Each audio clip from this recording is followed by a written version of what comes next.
إن الحمد لله نحمده ونستعينه ونستغفره ونؤمن به ونتوكل عليه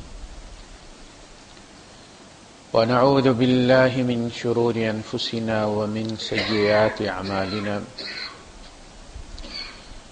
من يهده الله فلا مضل له ومن يضلل فلن تجد له وليا مرشدا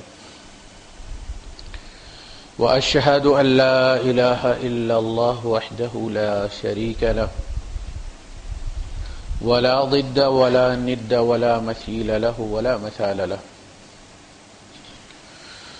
وأشهد أن سيدنا ومولانا ومعلمنا ومرشدنا ومخرجنا من الظلمات إلى النور محمدا عبده ورسوله أرسله الله بالحق بشيرا ونذيرا وداعيا إلى الله بإذنه وسراجا منيرا فقد بلغ الرسالة وأدى الأمانة ونصح الأمة وكشف الغمة فترك أمته على المحجة البيضاء ليلها كنهارها لا يزيغ عنها إلا هالك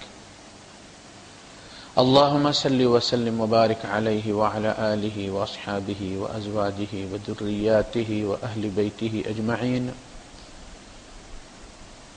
أما بعد فأعوذ بالله السميع العليم من الشيطان الرجيم بسم الله الرحمن الرحيم وإذ قال ربك للملائكة إني جاعل في الأرض خليفة قالوا أتجعل فيها من يفسد فيها ويسفك الدماء ونحن نسبح بحمدك ونقدس لك قال إني أعلم ما لا تعلمون صدق الله العظيم رب اشرح لي صدري ويسر لي أمري واحلل عقدة من لساني يفقه قولي آمين يا رب العالمين.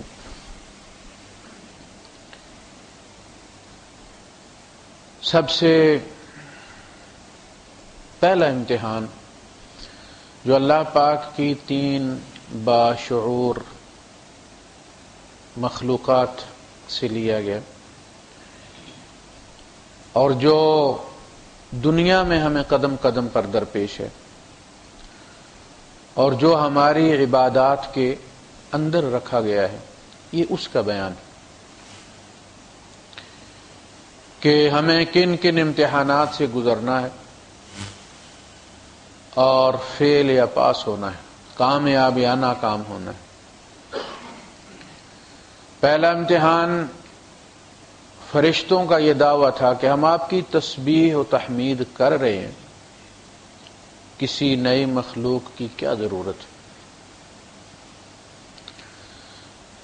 کہا جو میں جانتا ہوں وہ تم نہیں جانتے، یعنی زمین میں نے جسے دینی ہے، زمین پہ اپنا خلیفہ بنانا ہے، وہی زمین پہ قیام کر سکتا ہے اور اس کی قوتوں کا ادراک کر سکتا ہے۔ صرف تسبیح و تحمید کام نہیں آتی، اس کے لیے اللہ پاک نے علم الاسماء سکھائے۔ آدم سیکھ گئے کیونکہ ان کے اندر علم کو محفوظ کرنے کی صلاحیت موجود تھی۔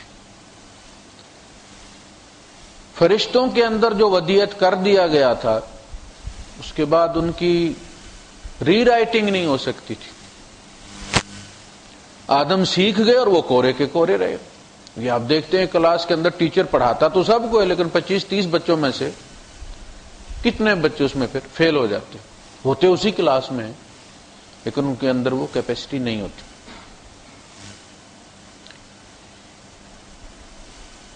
تو علم الاسماء نام رکھنے کا علم، یعنی دنیا میں کوئی کام آپ کے علم سیکھ ہی نہیں سکتے جب تک کہ اس کا نام نہ رکھیں۔ آپ کو جو بھی علم سیکھنا، اس کی مصطلحات، اس کی اصطلاحات، اس کی ٹرمینالوجی آپ نے طے کرنی ہے، اور پھر اسی سے یہ طے کرنا ہے کہ کون کتنا عالم ہے اور کون کس طرح کا معاملہ ہے۔ یہ دنیا کے ہر علم کے بارے میں طے ہے۔ آپ کو اگر کسی چیز کا نام معلوم نہیں تو آپ رکھ لیتے ہیں اس کا نام، ایون کہ ایکس رے بھی اس کا نام آپ رکھ لیتے ہیں۔ تو یہ علم الاسماء تھا، نالج آف فزیکل سائنسز،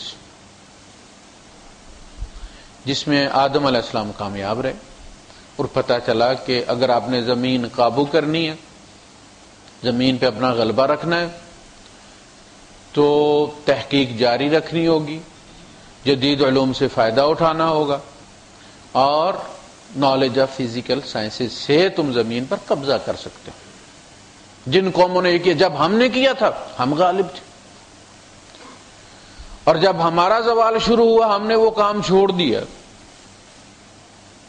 تو ہمارے اوپر زوال آ گیا، کچھ اور قوموں کو عروج مل گئے۔ یہ تو اللہ کی سنت ہے، اس میں وہ کبھی کسی کی فیور میں ڈنڈی نہیں مارتا۔ جو قوم جس علم میں آگے بڑھنا چاہتی ہے اس کے لیے رستے کھول دیتا ہے۔ آج ہم ہر لحاظ سے ایک محتاج قوم ہے، اور اس کے باوجود ہم مذمت کرتے ہیں دنیاوی علوم کی۔ ہم یہ سمجھتے ہیں کہ یہ حفظ کرنا، یہ حدیث پڑھنا، یہ مدرسے میں کام کرنا، لیکن مدرسے بھی بجلی کے بغیر نہیں چلتے۔ کچن میں بڑی بڑی یہودیوں کی ایجاد کردہ مشینیں لگی جو آلو بھی چھیلتی ہیں، بکرے بھی کاٹتی ہیں۔ تو یہ ساری چیزیں، آج حرم بھی یہودیوں کی دریافت سے جگمگ کر رہے، ان کی ایجاد کردہ لائٹیں۔ آپ جاپان سے نفرت کر سکتے ہیں، فلپس آپ سے استعمال کرتے، مائک، سپیکر جو سارے محلے کو سونے نہیں دیتے۔ تو ایجادات آپ دیکھیں گے کہ ساری کی ساری غیر مسلم اقوام نے کی، کسی زمانے میں ہم نے کی تھی۔ اب ہم اس کا حوالہ دے کے تو کہتے ہیں نہیں مسلمانوں نے کی، مسلمانوں نے شروع کی تھی تو غالب تھے، جن کا تم حوالہ دیتے ہو وہ تو غالب تھے، اسی وجہ سے تھے۔ ایک زمانہ تھا ہمارے مدرسے کے اندر ہی ہندسہ پڑھائی جاتی تھی، انجینئرنگ ہمارے دینی مدرسے میں ہی پڑھائی جاتی تھی، اسی مدرسے میں شعبہ آتا تھا ہندسہ کا اور فلکیات کا۔ پھر ہم نے اس کو الگ کر دیا۔ تو علم الاسماء، اور پھر اس کے بعد آگے علم الہدا، یہ دو علوم ہیں۔ زمین قابو کرنی ہے، غالب آنا ہے آپ نے علم الاسماء کے ذریعے، اور چلانا ہے اس کو علم الہدا کے ذریعے۔ اگر آپ کے پاس علم الہدا نہیں ہے تو دنیا کا وہی حال کریں گے جو ہٹلر نے کیے، پھر تو اسی طرح چلے گا۔ تو یہ دو الگ چیزیں ہیں۔ گاڑی لینا ہر پیسے والا لے سکتا ہے، لیکن گاڑی چلانا جو ہے وہ ایک الگ فن ہے۔ اس لحاظ سے علم الاسماء کے ذریعے حضرت آدم علیہ السلام کی فوقیت جو ہے وہ واضح کی کہ یہ اس وجہ سے زمین میں غالب آئیں گے، رہ سکتے ہیں، گزارا کر سکتے ہیں، اس لیے کہ ان کے اندر احوال سے، حالات سے جو ہے وہ سیکھنے کی صلاحیت موجود ہے۔ پھر انا کا امتحان ہوا، جس میں فرشتے کامیاب ہو گئے، ابلیس فیل ہو گیا۔ اور یہی انا کا امتحان آپ دیکھتے ہیں کہ ہمارے ہر جگہ چلتا ہی ہے۔ اصل مسئلہ یہی ہے، صرف مسجد میں سر جھکا کے چلے جانا اور گھر میں جا کے فیصلے اپنی مرضی سے کرنا، اللہ رسول کو پوچھنا ہی نہ، یہ مسلمان ہی نہیں۔ یہ تو میری ایک رسم ہے، وہ جو کسی نے کہا نا کہ رہ گئی رسم اذاں روح بلالی نہ رہی، فلسفہ رہ گیا تلقین غزالی نہ رہی۔ تو یہ انا میں فرشتوں کو چونکہ پتہ چل گیا تھا، وہ حقیقت تک پہنچ گئے تھے کہ اصل جو سجدہ ہے وہ اللہ کے حکم کو سجدہ ہے، جہد کو نہیں۔ ہم اس لیے قبلے کی طرف منہ کر کے لوگ کہتے ہیں نا جی وہ دیکھیں نا آپ بھی تو پتھروں کو سجدہ کرتے ہیں۔ ہمیں اللہ پاک نے اس لیے امتحان سے گزار دیا، 17 مہینے بیت المقدس کی طرف منہ کر کے پڑھوایا، پھر حکم دیا دوسری طرف منہ ہو گئے۔ لِنَعْلَمَ مَن يَتَّبِعُ الرَّسُولَ مِمَّن يَنقَلِبُ عَلَىٰ عَقِبَيْهِ، تاکہ ہم یہ الگ الگ کر دیں، پرکھ لیں، جان لیں کہ کون نبی کے پیچھے پیچھے چلتا ہے اور کون نبی کے پیچھے سے پلٹ جاتا ہے اپنی ایڑیوں پر۔ اور یہ امتحان زندگی میں ہر جگہ مومن کو درپیش ہے۔ تو اللہ کے حکم کو سجدہ کرنا ہے۔ اگر یہ گھر جیسا کہ کسی زمانے میں سیلاب میں بہہ گیا تھا، آج بھی بہہ جاتا ہے، تو اس گھر کو سجدہ نہیں ہے، اس گھر کی طرف سجدہ ہے۔ یہ بو ڈاؤن ٹو کعبہ نہیں ہے، بو ڈاؤن ٹو ورڈز کعبہ ہے۔ کعبہ کی طرف منہ کرو، کعبے کو سجدہ نہیں ہے۔ تو یہ طرف ہے بس، باقی اللہ پاک وَلِلَّهِ الْمَشْرِقُ وَالْمَغْرِبُ فَأَيْنَمَا تُوَلُّوا فَثَمَّ وَجْهُ اللَّهِ، مشرق مغرب سارے اللہ کے ہیں، جس طرف تم منہ کر لو اللہ اسی طرف ہے۔ یعنی اصل امتحان تمہارا مشرق اور مغرب کی طرف منہ کرانے کا تمہاری انا کا ہے، کیونکہ ایک عادت بن جاتی ہے نا بندے کی۔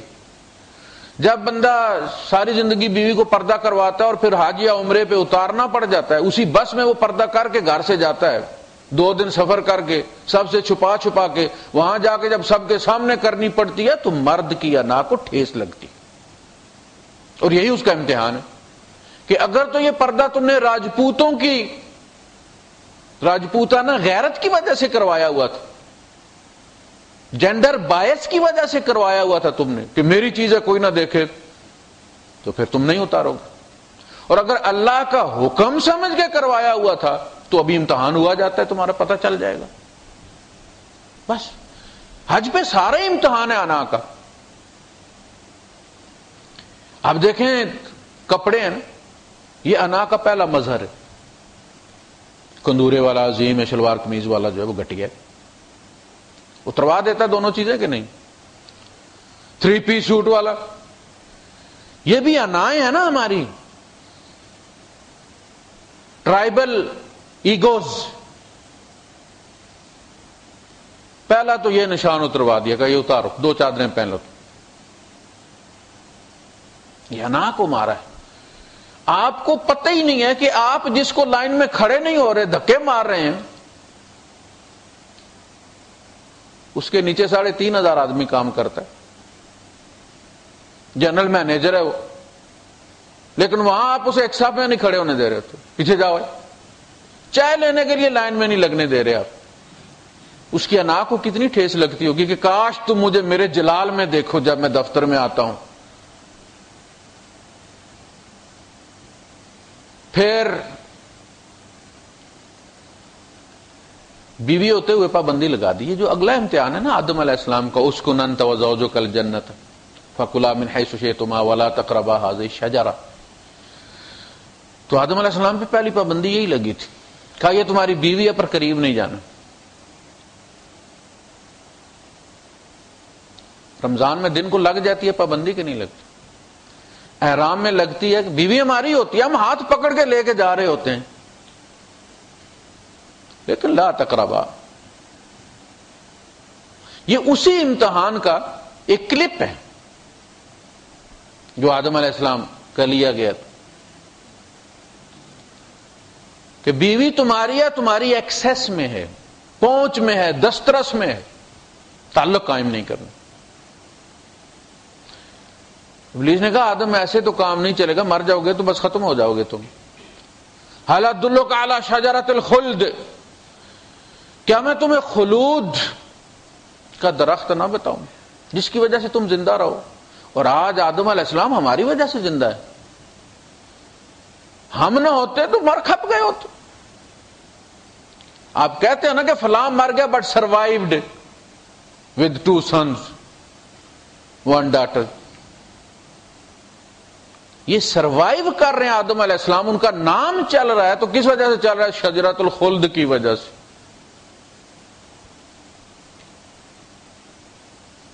تو اس نے کہا کہ یہ تو بات بنے گی نہیں۔ لڑے ہوں گے کافی عرصہ، پابندی لمبی ہو گئی ہوگی، ہمارے یہاں تو رمضان نکالنا لوگوں کے لیے مشکل ہو جاتا، اور پھر فطرت نے کھینچ لیا۔ یہی بتایا اصل میں کہ انا اور جنس یہ تمہارے سب سے بڑے امتحان۔ اللہ کی ہر نافرمانی کے پیچھے تم دیکھو گے تو انا کھڑی ہوگی، ہمارے یہاں جب جو بھی مسائل کھڑے ہوتے ہیں، میرا جو بھی چونکہ لوگ پوچھتے رہتے ہیں، دن رات انٹریکشن ہوتا ہے لوگوں کے ساتھ، تو میں نے تو یہ جانا ہے کہ جو بھی جہاں بھی جا کے پھنسا ہے اللہ کی حد توڑنے کی وجہ سے جا کے پھنسا، اور پھنستا ضرور ہے۔ عرصہ لمبا ہو سکتا ہے، 10 سال بعد پھنسے، 20 سال بعد پھنسے، 5 سال بعد پھنسے، پھنستا ضرور ہے۔ اس لیے کہ یہ دنیا بھول بھلائیاں ہے، اور اس میں سیدھا رستہ ایک ہی، اس کا ایگزٹ ایک ہی ہے، باقی سارے ڈیڈ اینڈز ہیں، آپ جہاں بھی جائیں گے آگے رستہ آپ کو بند ملے گا۔ اور دوسری بات میں نے یہ دیکھی کہ اس حد کو توڑنے کے پیچھے ہمیشہ انا ہوتی ہے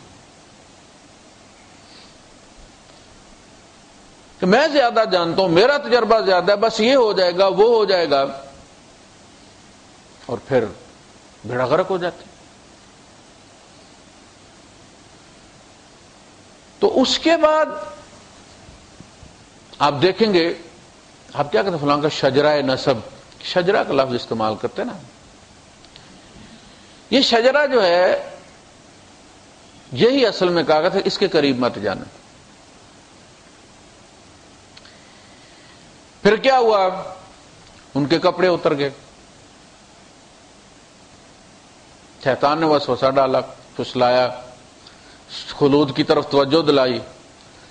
آپ دیکھتے نہیں کہ آج بھی یہ امتحان درپیش ہے، آج بھی مرد اولاد کی خاطر کہ میرا نام زندہ رہے اپنی عورتوں کو بابوں کے پاس بھیجتے ہیں، پیروں کے پاس بھیجتے ہیں کہ لے کے آ۔ اللہ سے بھی شرک کرتے ہیں اور بہت سارے عصمتیں بھی گوا دیتے ہیں، اور ایسے بھی ہیں جو کہتے ہیں حویلی بھری ہوئی ہے مردوں سے، مجھے بچہ چاہیے، اگر میرے اندر صلاحیت نہیں ہے کہیں اور سے لے لو، فری ہینڈ ہے تمہیں، لیکن بچہ چاہیے مجھے۔ بڑے لوگ اللہ والے، نمازیں پڑھنے والے، ذکر اذکار کرنے والے، لیکن جب اولاد کا معاملہ آتا ہے تو ہاتھ کھڑے کر دیتے، ہینڈز اپ۔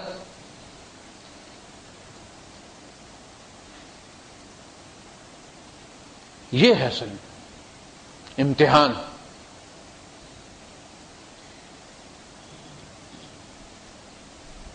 ہر جگہ جہاں بھی یہ قصہ آتا ہے کپڑے ضرور اتارے جاتے ہیں۔ اور کیا نا آپ نے، یہ شجرہ کیا ہے کہ جہاں بھی اس درخت سے قریب جانے کا ذکر کیا گیا کا کپڑے اتر گئے ان کے، اس نے کپڑے اتروا دیے، ینزع عنہما لباسہما، اس نے ان کے کپڑے اتروا دیے۔ وہ چاہتا تھا لیبدی لہما سوآتہما، تاکہ وہ ان کے ستر ان کے سامنے ننگے کر دے۔ یہ شجرہ، شجرہ ممنوعہ۔ اب بھی لوگ رمضان میں بھی مسائل پوچھتے ہیں، حج میں بھی مسائل پوچھتے ہیں، دم دے دیتے ہیں، یعنی جب پابندی لگتی ہے تو جو کہا جاتا ہے نا کہ ایوری فاربیڈن فروٹ از سویٹ، پابندی لگی نہیں کہ بس بندے نے کہا مر گیا ہوں میں اس کے بغیر نہیں رہ سکتا، یہ مرکز ہے سارا دن بلیاں گھومتی رہتی، جو ہی اس کے تالے لگا کے جناب تو باہر ٹکٹ والا بٹھا دیتے ہیں، دنیا کھڑکیاں توڑ کے اندر جاتی۔ یہ انسانی فطرت۔ بچے کو دیکھیں، اب جو چیز آپ اس کی پہنچ سے دور کرنے کی کوشش کریں گے وہ پاگل سب کچھ چھوڑ کے اسی کے پیچھے لگ جائے گا۔ ڈھیر ساری چیزیں پڑی ہوں گی کمرے میں، لیکن اس نے اسی کے پیچھے جانا ہے جو آپ نے اس کے منہ کے آگے سے اٹھا کے کہیں آگے پیچھے کر دی۔ اب روزہ رکھتے ہیں، جو چیز آپ زندگی بھر نہیں کھاتے، خام خواہ للچاتے پھرتے ہیں اس کے لیے کہ بس ابھی روزہ کھولنے کی دیر ہے، دیکھو میں کرتا کیا ہوں، سارا کھا جاؤں گا، روزہ کھولنے کے بعد ختم۔ یہ اصل چیز ہے، یہ امتحان ہے۔ اور ڈوز اینڈ ڈونٹ سے اللہ کا کوئی نفع نقصان نہیں ہے کہ اللہ نے کہا یہ نہ کرو، کرو گے تو اللہ کا نقصان ہوگا، نہیں، یہ امتحان مقصود ہے کہ تم اللہ پر ایمان رکھتے ہو تو اس کی ممنوعات سے بچ کے اپنا ایمان ثابت کرو اور اس کی حلت کو استعمال کرو۔ یعنی جو چیزیں اللہ نے حلال کی ہیں ان کو استعمال کرنے میں بھی اتنا ہی ثواب ہے جتنا اس کی حرام کردہ سے بچنے میں ہے. یہ کوئی نیکی نہیں ہے کہ حلال کردہ کو اپنے اوپر حرام کر لے بندہ اور کہ یہ تقوی ہے، میں دوسروں سے اس لیے افضل ہوں کہ باقی یہ کام کرتے اور میں نہیں کرتا. اسلام میں یہ نفسیات نہیں.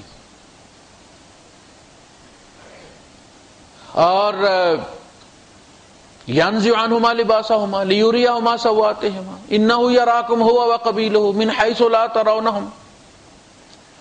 شیطان تمہارے ان کمزور پہلوؤں سے واقف ہے جو تم نہیں جانتے، تم اس کا کوئی ویک پوائنٹ نہیں جانتے. وہ تمہیں وہاں سے دیکھتا ہے، اس نظر سے دیکھتا ہے، اس نیت سے دیکھتا ہے، اس ارادے اور مشن کے ساتھ دیکھتا ہے جس سے تم اسے نہیں دیکھتے. ان الشیطان لکم عدو، شیطان تمہارا دشمن ہے، فاتخذوہ عدوا، تم بھی اسے دشمن سمجھو. وہ کبھی تمہارا دوست ہو نہیں سکتا. تو حج پہ یہی ہوتا ہے، احرام باندھا اور پابندی لگا دی.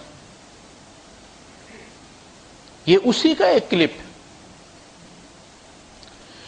پھر در بدری توڑنے کے بعد وہ جو سرگرداں پھرے، احساس ہو گیا طفقا یخصفان علیہما من ورق الجنہ، وہ باغ کے پتے لپیٹتے پھرتے تھے اپنے آپ کو شرم کی وجہ سے. تو اس کے بعد آپ نکلتے ہیں، پہلے مینا میں پڑاؤ کرتے ہیں. 8 تاریخ کو آپ نے زور جا کے مینا میں پڑھنی ہے، پھر آپ نے 9 کو نکلنا ہے صبح پڑھ کے مینا سے، اور آپ نے عرفات جانا ہے. پھر وہاں آپ نے زور اور اثر اکٹھی پڑھنی ہے، امام کے پیچھے خطبہ سننا ہے. پھر مغرب کی اذان ہو تو آپ نے نماز نہیں پڑھنی، نماز عرفات میں نہیں ہوتی، آپ نے پڑھ بھی لی ہے تو نہیں ہوتی.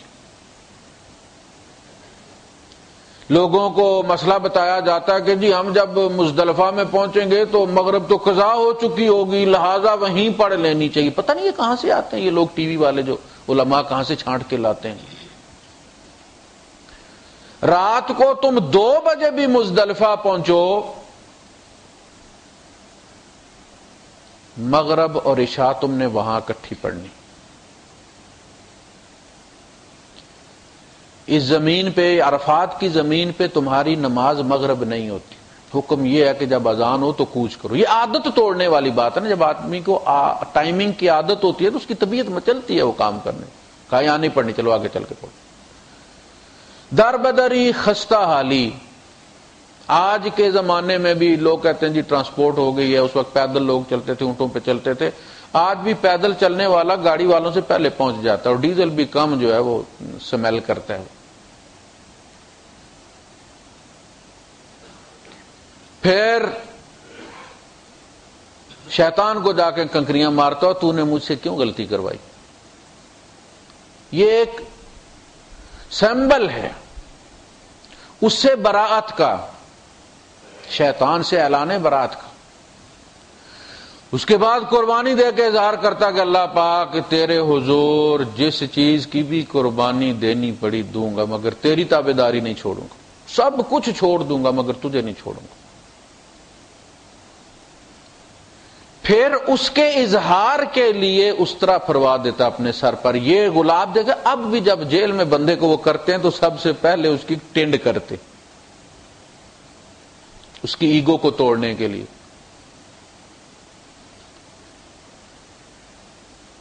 وہ جو اظہار ہے نا، اب بھی لوگ نہیں کتراتے، وہ کا ٹینڈ نہیں کرتے، اچھی نہیں لگتی.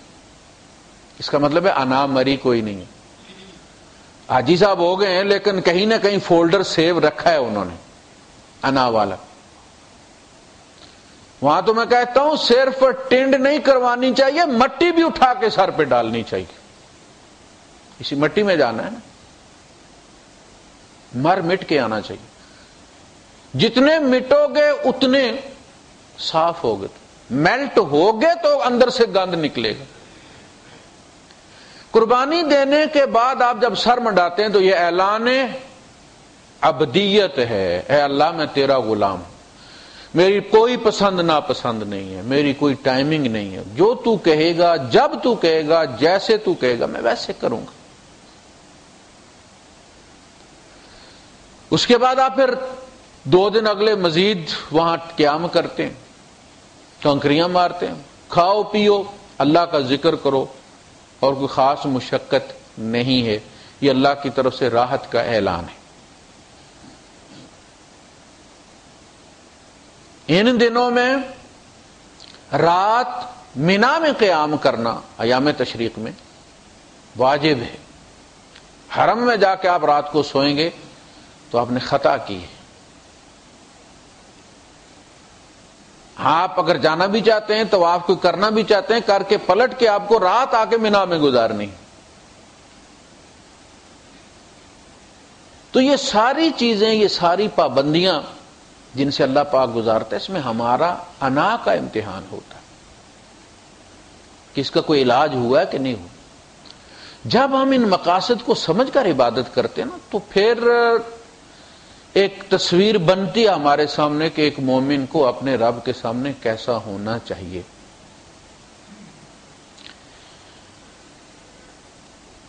یاد رکھیے جب حج پہ جاتے ہیں ہم تو جیسے جاتے ہیں ویسے کبھی نہیں پلٹتے۔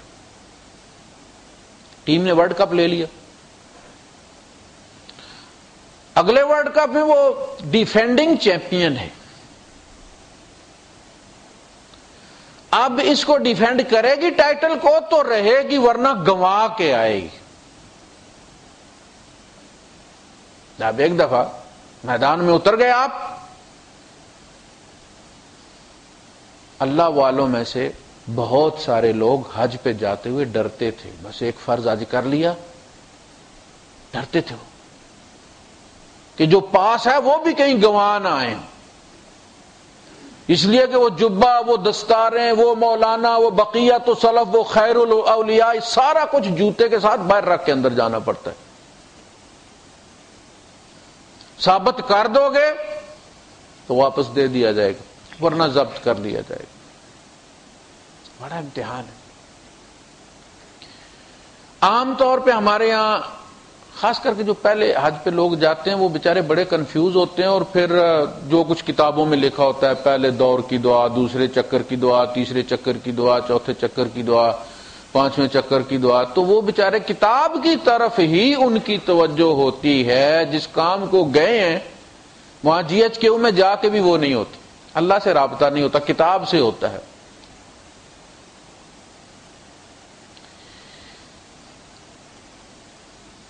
میں جب پہلی دفعہ گیا تو بس میں مجھے معلم بنایا انہوں نے، سارے راستے سکھاتا گیا لوگوں کو کہ یہ بھی کرنا ہے، یہ بھی کرنا ہے، اس طرح بھی کرنا ہے،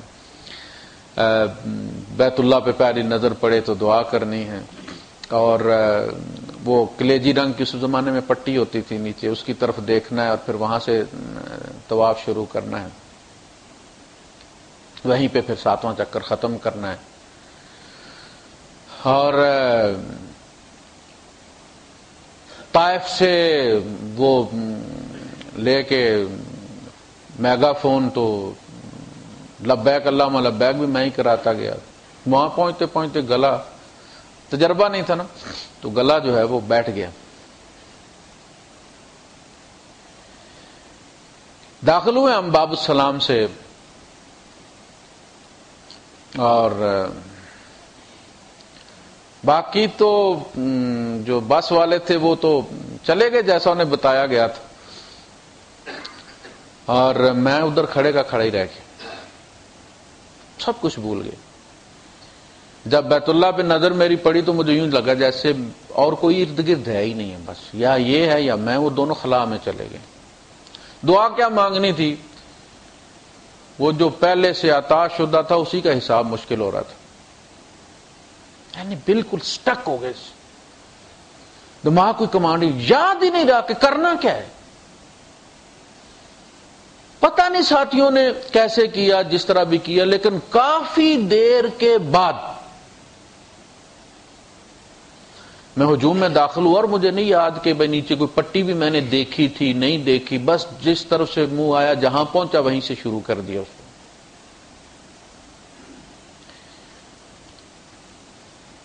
اور میں بھول گیا، اپنے اپنے ساتھی چلے گئے ڈیرے پہ، میں کسی اور دروازے سے نکلا.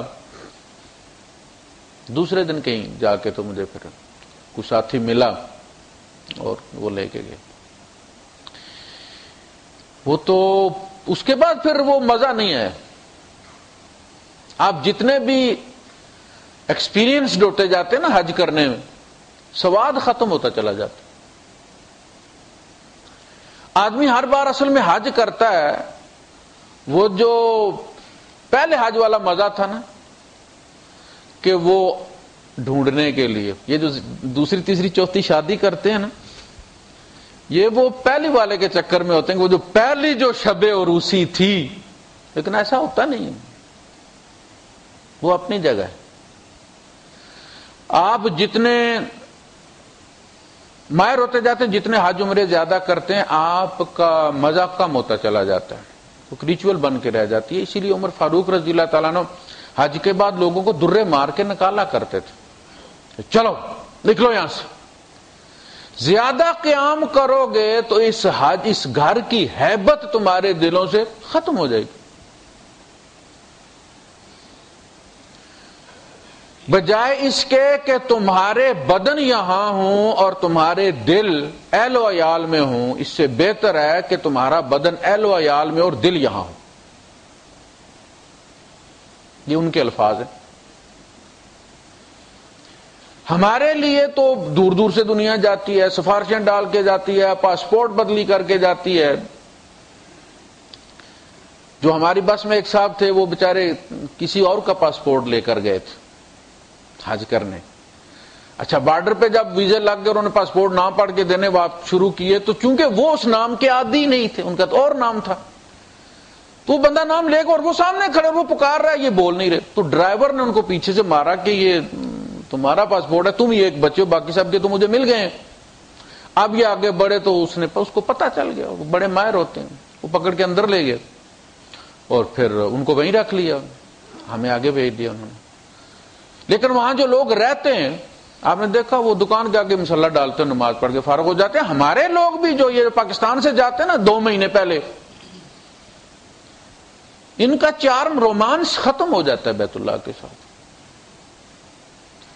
یہ بس فٹ پاتھ پہ ایسے منہ کر کے اس کی قبلے کی طرف، جیسے اپنے محلے کی مسجد میں پڑھتے ہیں ایسے پڑھ لیتے. مجھے تو پہلے حج میں یہ بڑا تعجب ہوا کہ مکے کے اندر اور مسجدیں بھی ہیں سوکنے.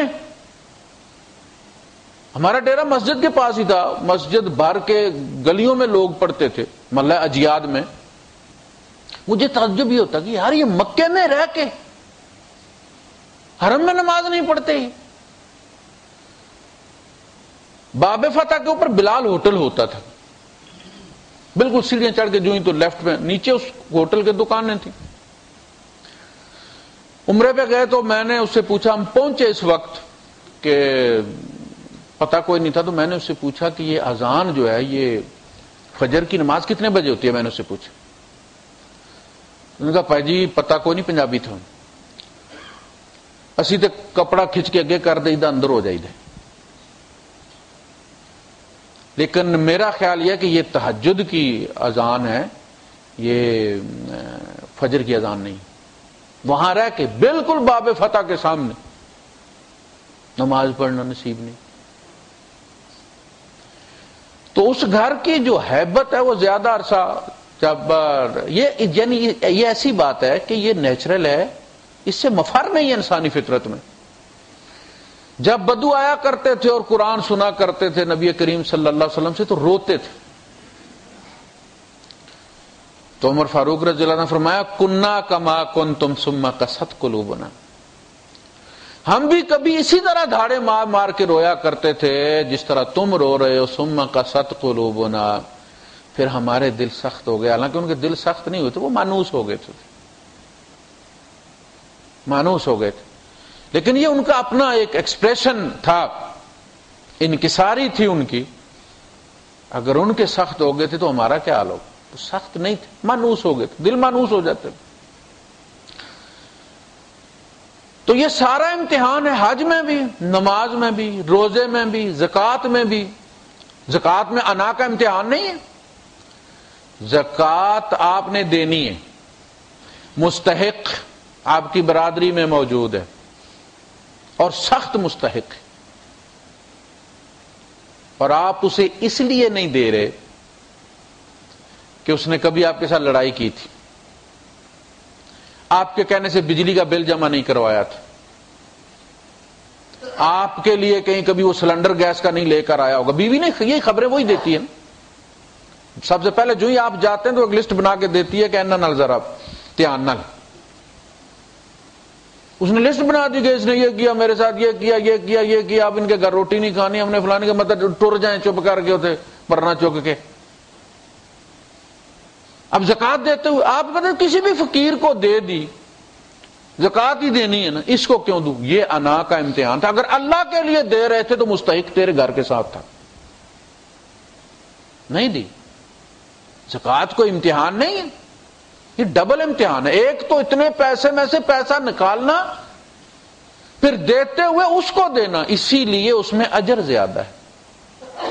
اقربا کو دینے میں اجر دگنا ہے، حالانکہ ہونا یہ چاہیے تھا کہ تمہارا بلڈ ریلیشن ہے، بھائی اپنی خالہ کی، اپنے بھائی کی، اپنے چچا کی، اپنے ماموں کی تم نے مدد کی ہے، آدھا اجر تو کاٹو نا رشتے کا، 50% ہوگا، 50% بلڈ ریلیشن میں کاٹ لیا جائے گا۔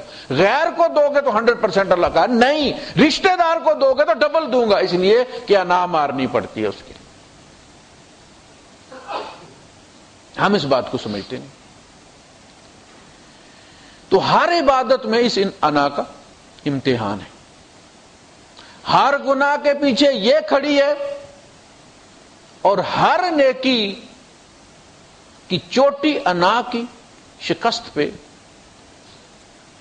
اس کی عمارت ہی نیکی کی انا کی شکست پہ بنتی ہے۔ کیا فرمایا؟ فرمایا لن تنالوا البر حتى تنفقوا مما تحبون، تم ہرگز نیکی کی انتہا کو نہیں پا سکتے جب تک تم وہ نہ خرچو جس سے تم پیار کرتے ہو، جس سے تم مما تحبون، اس لیے کہ تمہارا دل خالی کرنا مقصود ہے نا۔ تزکیے کا مقصد کیا ہے؟ دل پاک ہو جائے، اس میں جو کچرا ہے باہر نکل جائے، اس دل کو خالی کرو اللہ کے لیے۔ رب کا محبت، رب کی تجلی کا محبت، وہی کا محبت دل ہے، قلب ہے، جسے کہا کہ باہروں پھیرنا باری وہ کر سٹ اندر دا کوڑا، وہ جو اندر گند ہے اس کو نکالنا ہے۔ تو کہا گیا کہ لن تنالوا البر حتى تنفقوا مما تحبون۔ اللہ پاک نے جس کا بھی امتحان لیا، آپ دیکھیں ابراہیم علیہ السلام کا، فرمایا کہ ہم نے ایسے ہی نہیں کہا تازہ تازہ بچہ پکڑ کے ذبح کر دو، ماں کو اس سے محبت ہوتی ہے، باپ دبئی بیٹھا ہوتا ہے، اسے اتنا کوئی نہیں ہوتا۔ فرمایا فلما بلغ معه السعي، ہم نے پیار ڈالا، جب بچہ باپ کی انگلی پکڑ کے جانے لگا باہر، بلغ معه السعي، کانٹا نکل گئے محبت والا، پیار پڑ گیا، تو خواب دکھا دیا کہ ابراہیم اسماعیل کو ذبح کر رہا ہے۔ نبی تھے، سمجھ گئے کہ محبت کا امتحان آ گیا۔ دعا سالے بیٹے کے لیے مانگی تھی، کہا چلو بیٹے کا بھی امتحان لے لیتے ہیں۔ فانظر ماذا ترى، کہا دیکھ تیرا کیا خیال ہے، میں نے تو خواب میں دیکھا میں تمہیں ذبح کر رہا ہوں۔ بیٹا بھی اللہ کا نبی تھا، قال یا ابت افعل ما تؤمر، کا ابا جی جو حکم دیا گیا وہ کر گزریے، ستجدنی انشاءاللہ من الصابرین، آپ انشاءاللہ مجھے صبر کرنے والا پائیں گے۔ فلما اسلما، یہ مسلمان ہے نا، چوں بگویم مسلمانم، میں جب کہتا ہوں کہ میں مسلمان ہوں بلرزم، میں اندر سے دہل جاتا ہوں، لرز جاتا ہوں۔ ضمیر کہتا ہے تم کیا کہہ رہے ہو مجھ سے؟ چوں بگویم مسلمانم بے لرزم کہ دانم مشکلات لا الہ را، مجھے پتہ اس لا کا مطلب کیا ہے. لا کا مطلب یہ کہ دل کو ہر ایک چیز سے خالی کر کے اللہ کے دروازے سے اللہ کو اس میں ڈالو. یہ خالی ہوگا یہاں تک کہ وہ جو شاعر نے کہا کہ ہر تمنا دل سے رخصت ہو گئی، اب تو آجا، اب تو خلوت ہو گئی. اللہ اب تو ہم نے تمنائیں بھی اٹھا کے باہر پھینک دی، تیرے سوا تمنا بھی کوئی نہیں رکھی، کہیں تو اس سے حیا نہ کرے. اور ہم نے خواہشوں سے بھر کے رکھے ملٹی فولڈرز ہمارے. تو نیکی کو تم آپ دیکھیں گے کہ نیکی کی عمارت ہی انا کے ملبے پر قائم ہوتی ہے، کسی قسم کی نیکی بھی ہو. اتنا حصہ ہم انا کا مارتے ہیں، اتنی جگہ خالی کرتے ہیں نیکی کے لیے انا کو مار کے. تو یہ جو محبت جان بوجھ کے ڈالی اللہ پاک نے، ورنہ تو امتحان کوئی نہیں نا. دیکھیں آپ کسی گاڑی کا اپنے امتحان لینا ہوتا ہے تو آپ اس کو پھنساتے ہیں. آپ دیکھتے ہیں نا جی اپنی پرومو میں جب گاڑیوں کو دکھاتے ہیں ریت کے اندر دوڑ رہی ہے اور پھنسی ہے، نکل گئی ہے اور کیچڑ میں سے نکل رہی ہے.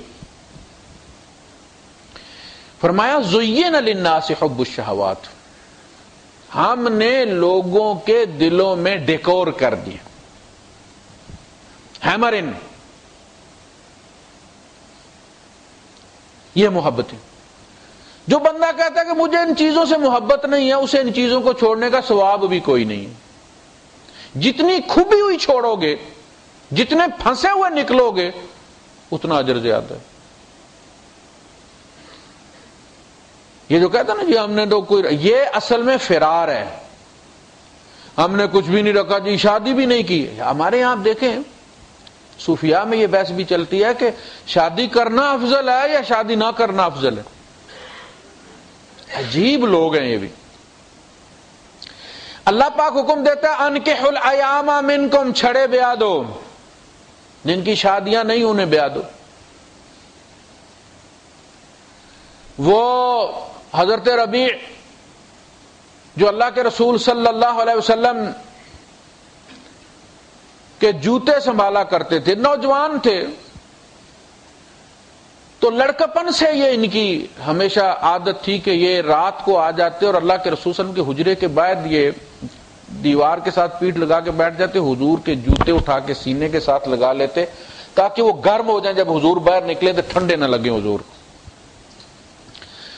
ایک دفعہ اللہ کے رسول صلی اللہ علیہ وسلم نکلے تو یہ پانی کا اہتمام کرتے تھے، تو یہ دوڑ کے گئے، جوتے انہوں نے حضور کے آگے رکھے اور دوڑ کے گئے پانی لے کر آئے. تو اللہ کے رسول صلی اللہ علیہ وسلم، متفق علیہ حدیث ہے، حضور نے ان سے کہا کہ سل،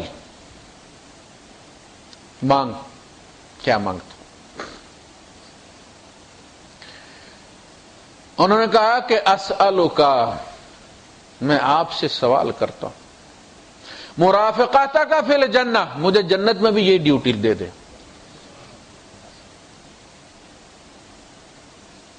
مجھے جنت میں بھی یہ جوتے اٹھانے والا چن لیں آپ. آپ نے فرمایا او غیر ذالک، اس کے علاوہ کچھ اور؟ قال هو ذاک یا رسول اللہ، اے اللہ کے رسول بس یہی ہے، اس کے اور تمنا نہیں. وہ جو شاعر کہتا نا کہ سب کچھ خدا سے مانگ لیا، تجھ کو مانگ کر اٹھتے نہیں ہیں ہاتھ میرے اس دعا کے بعد. قال ہوا ذاک، جو عربی جانتا ہے اسے پتہ ہے اس کا مطلب کیا ہے. ہوا ذاک یا رسول اللہ، دیٹ از، بس پھر یہی. آپ نے فرمایا ٹھیک ہے، پھر کثرت سجود سے میری مدد کرو. ان سے یہی کام کرتے تھے. ان سے آپ نے فرمایا کہ نکاح کر لو. تو انہوں نے ایک دفعہ جوتوں کی طرف دیکھا، ایک دفعہ حضور کی طرف دیکھا اور فرمایا اللہ کے رسول میں پھر آپ کی غلامی کا حق ادا نہیں کر سکوں گا، میری توجہ بٹ جائے گی، ذمہ داریاں بٹ جائیں گی. حضور نے پھر انہیں کہا، انہوں نے پھر یہ جواب دیا کہ اللہ کے رسول میں یہ کام پھر نہیں کر سکوں گا. آپ نے فرمایا ان لنفسک علیک حقا، وَلِرَبِّكَ عَلَيْكَ حَقًّا وَلِأَهْلِكَ عَلَيْكَ حَقًّا، دیکھ رب کا بھی حق ہے اسے بھی ادا کرو، تیرے نفس کا بھی حق ہے ان کو بھی ادا کرو، اور تیرے گھر والوں کو بھی حقوق ہیں، تیری ماں کو بہو چاہیے، تیرے باپ کو آگے اپنی نسل چلنی چاہیے، یہ ان کی ذمہ داری، وہ بھی ذمہ داری تم نے ادا کرنی ہے نا۔ نہ اللہ کہتا ہے انکحوا الایام منکم، غیر شادی شدہ بیاہ دو تاکہ معاشرے کے اندر یہ کچھ نہ ہو جو آج ہمارے معاشرے میں ہو رہا ہے۔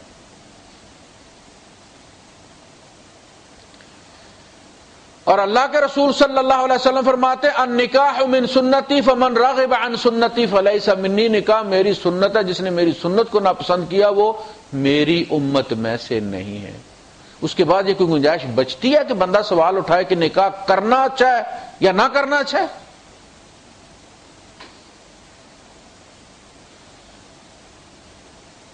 تو فرمایا زین للناس حب الشہوات من النساء والبنین والقناطیر المقنطرۃ من الذهب والفضة والخیل المسومۃ والانعام والحرث ذلک متاع الحیاۃ الدنیا۔ یہ ساری محبتیں ہم نے بندے کے اندر ٹھونک دی، بندہ ان دائروں میں قید کر دیا گیا ہے، یہ ہشت پا ہے، یہ 8 رسے ہیں جن سے بندہ بندھا ہوا، کہا ان میں سے ایک ایک کے توڑ کے مجھے آن ملو، مجھے آن ملو، یہ توڑو ان کو، یہ خول ہیں، یہ شیل ہیں۔ آپ دیکھتے ہیں جب بچہ ماں کے پیچھے یا باپ کے پیچھے جانے پر اصرار کرتا ہے تو وہ باندھ دیتے ہیں اس کو جان چھڑانے کے لیے، اور وہ اس کو باندھ کے چلے جاتے ہیں، وہ بھائی کہتا ہے یہ مجھ سے نہیں پکڑا جائے گا، تو وہ اس کو پکڑ کے رسی بازو یا ٹانگ کے ساتھ باندھ کے تو چلے جاتے ہیں۔ اب وہ اس کے بھلے کے لیے جاتے ہیں کہ یہ جائے گا ہمارے ساتھ کھیتوں میں، تو وہاں دھوپ ہے تو، لیکن وہ نہیں سمجھتا اس نے جانا ہے ان کے ساتھ۔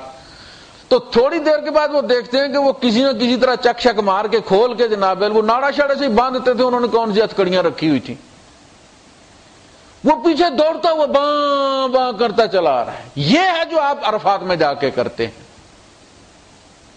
عرفات میں کیا کمائی کرتے ہیں آپ؟ ڈرل کرتے ہیں، پیٹرول نکالتے ہیں، در بدری کرتے ہیں، آپ بھوکے رہتے ہیں، بھول جاتے ہیں اپنا خیمہ، ڈھونڈتے پھرتے ہیں، اس کی تلاش میں گئے ہیں وہاں۔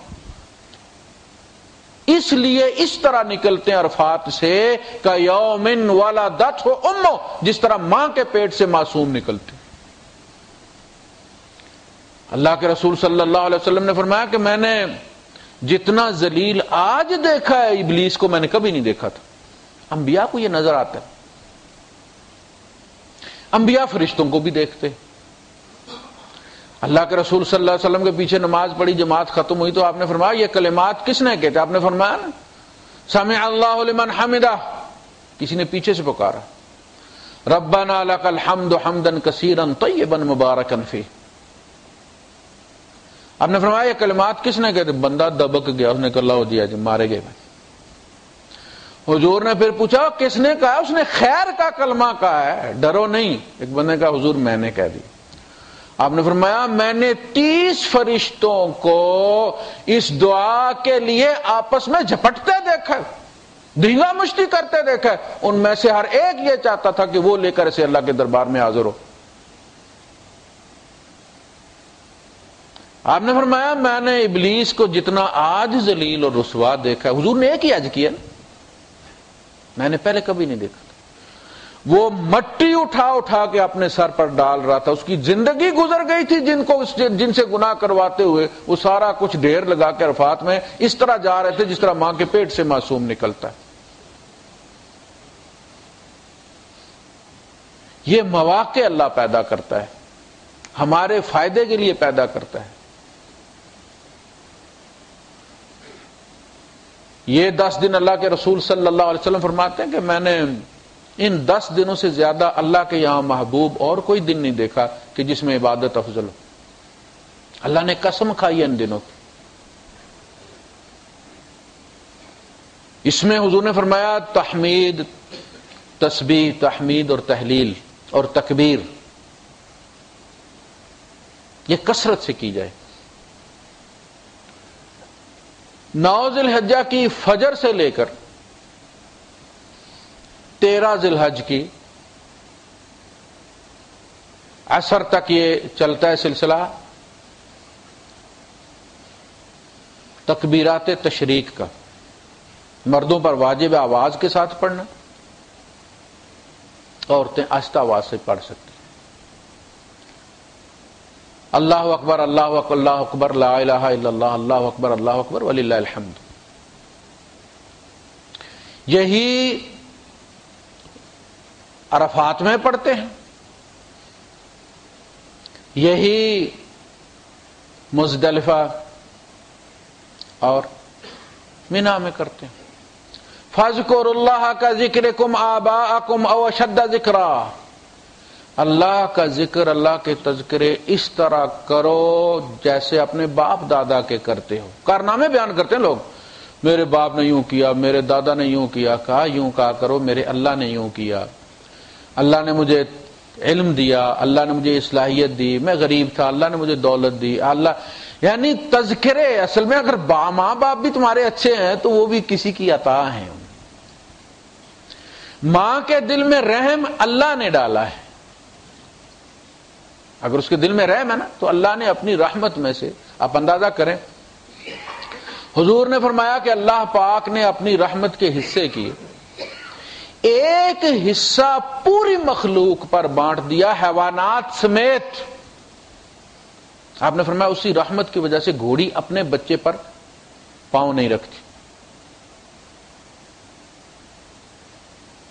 ساری مخلوق، اب بلی دیکھیں اب کیسے بچے بچاتی پھرتی ہے، بلے سے وہ کھا جاتا ہے۔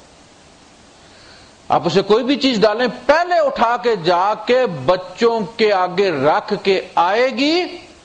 یہ حیوان کی فطرت ایسی نہیں ہوتی، حیوان تو فوراً لپکتا ہے اور کھانا شروع کر دیتا ہے۔ ماں کسی صورت میں بھی ہو، ماں کی عظمت اپنی جگہ پہ، اللہ نے ویسے ہی نہیں اس کے ماں کے پیمانے سے اپنی محبت کو ناپا کہ 70 ماؤں سے زیادہ پیار کرتا۔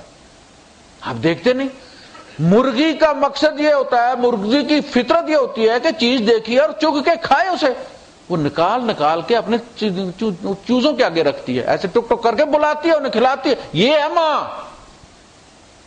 خود کہتی ہے مجھے بھوک نہیں ہے۔ بلی بھی یہی کرتی۔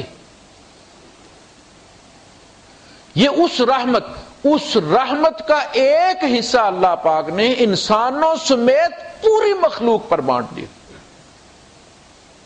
اور 99 حصے اس نے اپنے پاس رکھے۔ اس سے آپ اس کی رحمت کا اندازہ کر لیں۔ فرمایا جب وہ برسے گی قیامت کے دن، اللہ کے رسول صلی اللہ علیہ وسلم فرماتے ہیں کہ ایک دفعہ ابلیس بھی سر اٹھا کر دیکھے گا۔ ابلیس کا مطلب یہ ہے کہ مایوس، اور وہ یہ سارا کر اسی لیے رہا کہ اسے پتہ ہے کہ میں نے تو آگ میں جانا ہی جانا ہے، تو پھر زیادہ سے زیادہ بیڑا غرق کر کے جاؤں لوگوں کا۔ لیکن وہ رحمت اتنی برسے گی کہ اس کے دل میں بھی خیال آ جائے گا، وہ آج تو شاید میری بھی چھٹی ہو جائے گا۔ اللہ کی مغفرت گناہ گاروں کے لیے، ڈاکٹر بیماروں کے لیے۔ ہم جو یہ سمجھتے ہیں کہ ہم اپنی عبادت کے زور پر جنت میں چلے جائیں گے اور عبادت ہم اتنی کریں گے ہم جنتی، اور لوگوں کو کافر قرار دیتے پھرتے ہیں۔ پہلے یہ بات کہ ہماری عبادت وہ کوالٹی نہیں ہے کہ جو اللہ قبول کرے، اس کی رحمت ہے کہ وہ غد بصر کر جائے جیسی بھی ہے۔ اس کے اوپر یہ کہ ہم اتنے بلینک چیک اتنے ایشو کر دیتے ہیں کہ یہ عبادت تو اونٹ کے منہ میں زیرہ بھی نہیں۔ اللہ کے رسول صلی اللہ علیہ وسلم فرماتے ہیں کہ جب بندہ اپنی عبادت پہ زوم کرتا ہے نا کہ میری عبادت مجھے جنت میں لے جا رہی ہے، اور اس کا توکل اپنی عبادت پر ہوتا ہے، پھر آپ نے فرمایا کہ اس کی نعمتوں کا حساب کیا جائے۔ اچھا پہلے میرا لینا دینا دے برابر کرنا، جڑی بچے گی وہ تول لینے میں زیادتی نہیں ہوگی۔ کہا جائے گا اللہ پاک اپنی ایک معمولی نعمت کو بلائیں گے اور کہیں گے کہ تو اس کی عبادت میں سے اپنا حصہ لے لے، اور وہ نعمت وہ ساری عبادت کھا جائے گی، اور کہے گی اللہ میرا حق ادا نہیں ہوا، اس سے کہا جائے گا اب یہ چھوٹی سی نعمت ہے، باقی ابھی لائن میں لگی ہوئی.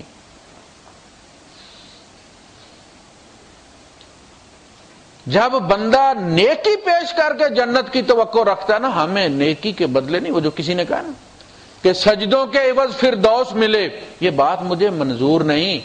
بے لوث عبادت کرتا ہوں، بندہ ہوں تیرا، مزدور نہیں. رب کی غلامی کرنا اس کا حق ہے، ہمارا فرض ہے. جنت اس کی رحمت ہے، اس کا کرم ہے. بڑا جب خوش ہوتا ہے تو خوشی کا اظہار کچھ دے کر کرتا ہے، اس کی عطا ہے، ہمارے عملوں کا بدل نہیں. اس لیے عملوں پہ توکل مت کریں. ایک بندہ آیا، اس نے کہا اللہ کے رسول میں گناہ کر بیٹھا. آپ نے فرمایا، اب حضور نے پوچھا نہیں کیا کیا، کتنا بڑا کیا.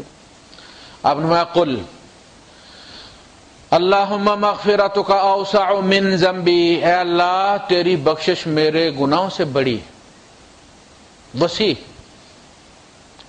ورحمتک ارجع عندی من عملی، اور مجھے اپنے عملوں سے زیادہ تیری رحمت پر بھروسہ ہے.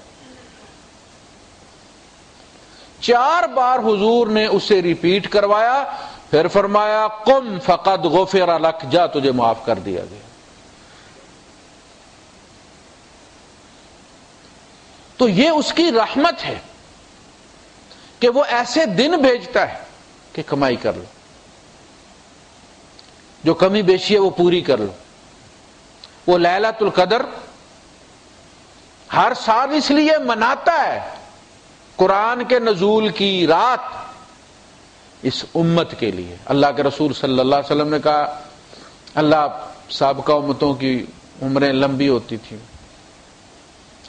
میری امت کی تو عمر ہی چھوٹی سی ہے، 60 سال ایوریج ہے. حضور نے فرمایا میری امت کی اوسط عمر، امت کی جو عمر ہے 60 سال. اور اللہ پاک نے فرمایا نا حریص علیکم، میرا نبی بڑا لالچی ہے تمہارے بارے میں، اپنی ذات کے بارے میں نہیں. لقد جاءکم رسول من انفسکم عزیز علیہ ما عنتم حریص علیکم بالمؤمنین رؤوف الرحیم. لوگو شکر کرو اللہ کا، تمہیں کیسا نبی عطا کیا اس نے. لقد من اللہ علی المؤمنین، لقد من اللہ علیکم. اللہ کا یہ لفظ من کے ساتھ اللہ پاک نے صرف نبی کی نعمت کا ذکر احسان جتلایا، باقی نعمتوں کا ذکر اللہ پاک نے من کے ساتھ احسان جتلا کے نہیں کیا. اللہ کا بہت بڑا احسان ہے. کیسا نبی دیا ہے؟ جو بھی سخت قانون ہوتا ہے اس کی جان پر بن جاتی ہے. عزیز علیہ ما عنتم، جس کام سے تم مشقت میں پڑ جاؤ وہ ان کو بڑا بھاری گزرتا ہے، بس سجدے میں سر رکھ دیتے ہیں اور ڈسکاؤنٹ مانگنا شروع کر دیتے ہیں. یہ جو آج ملا ہے ان آنسوؤں کا صدقہ ہے، یہ آپ کا ہی کرم ہے آقا کے بات اب تک بنی ہوئی ہے، ورنہ تو ہمارے وہ کرتوت ہیں کہ زمین میں دھسا دیے جائیں. فرمایا حریص علیکم، جو بھی خیر میرے پاس دیکھتا ہے اپنی امت کے لیے مانگ لیتا ہے.